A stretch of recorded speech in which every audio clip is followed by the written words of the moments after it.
Ativei broncos para gritar e intimidar. Ladrão entrou na minha casa, eu grito para afastar ele.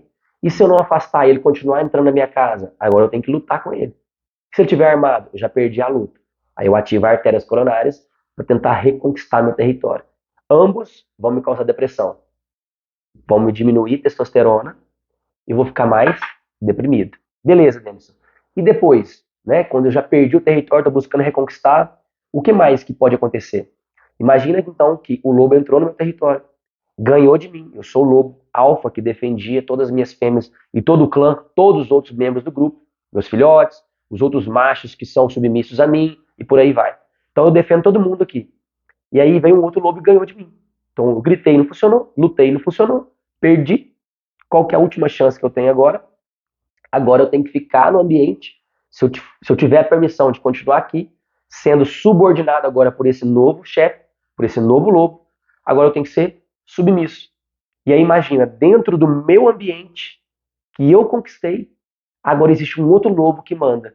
Existe outro lobo que me oprime. Então, quando você fica com raiva, contrariado, ruminando essa raiva, que a gente chama de contrariedade indigesta, quando você está sendo oprimido por um outro lobo, nesse exemplo aqui, eu vou ficar deprimido e vou ter sintomas gastrointestinais.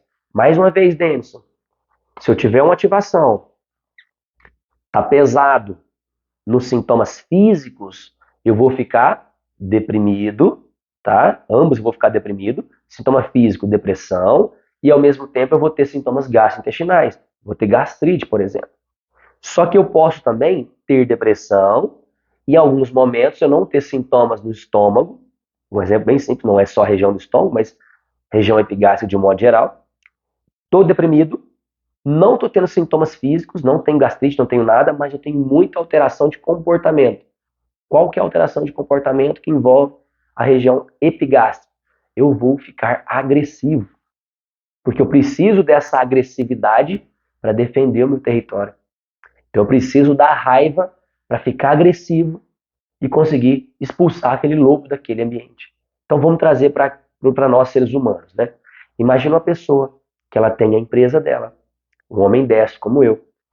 Ela vivencia um estresse de medo do que vai acontecer, por exemplo, entra durante esses períodos que nós passamos em 2020, 2021, e aí às vezes ela fica com medo do que vai acontecer, aí ela vai lá, vivencia um estresse onde ela precisa ir no banco e gritar falar alto, né, por exemplo, com o bancário lá, enfim, o gerente dela, para conseguir liberar o dinheiro dela, algum problema. Estou dando um exemplo bem simples aqui, inventei aqui agora na hora. Ela tem que falar alto, aquela pessoa começa a ficar ali tentando intimidar, não funciona. De repente o banco começa a entrar com uma ação para tomar a empresa dela. Agora ela começa a perder o território dela e fica tentando reconquistar, ou seja, trabalhando excessivamente para tentar reconquistar aquela empresa que ele perdeu, está perdendo. E junto com isso agora ele tem que diminuir tudo que ele fazia antes e trabalhar, às vezes, para um funcionário dele.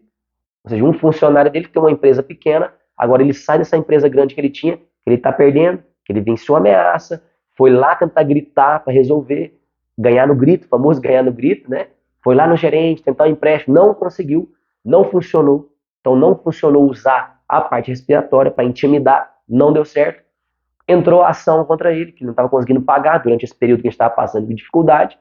Agora ele está perdendo a empresa e agora ele é oprimido por ter que diminuir o seu padrão de vida e trabalhar, por exemplo, para um funcionário dele.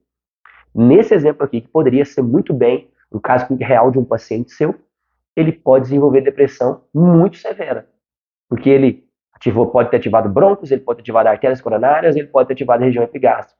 Só que às vezes o que está mais pesado para ele é ele estar se sentindo oprimido por ter que diminuir o padrão de vida dele. Porque devido a esses últimos anos, teve problemas financeiros nessa empresa, teve que ter toda essa macharré que ele engatou de diminuir todo o padrão de vida dele, ter quebrado a empresa dele e voltado a trabalhar. Trabalhar ainda para o funcionário nesse exemplo fictício que eu criei aqui agora. Nesse exemplo, o paciente com raiva de toda essa situação, se sentindo oprimido por toda a situação, ter que diminuir todo o seu padrão de vida, ele se torna depressivo. Diminui testosterona, porque ele precisa ser agora o segundo lobo, o lobo beta, porque agora quem manda nele é o empregado. que devido às economias que ele tinha, conseguiu manter a empresa dele funcionando, sem dívida nenhuma, está tendo um certo lucro, e agora o grande chefão tem que abaixar a bolinha, colocar o rabo entre as pernas e ser submisso ao empregado. Então, nesse exemplo simples aqui, que poderia ser um caso clínico real de um paciente seu, o paciente começa a ter sintomas gastrointestinais, dor na boca do estômago, pode ter refluxo, azia, sintomas físicos. Ele pode não ter nada disso, mas ele pode ter ficado agressivo, aí começa a ficar agressivo do nada com a esposa em casa, bate nos filhos, ele nunca tinha batido nos filhos. Uma pessoa que do nada explode e fala assim, as pessoas que estão ao redor falam assim, nossa, mas você viu a reação do Dennis? Cara, mas não aconteceu nada demais. E ele explodiu, xingou, brigou. Eu achei que ele ia bater na pessoa. Essa é uma reação comportamental explosiva.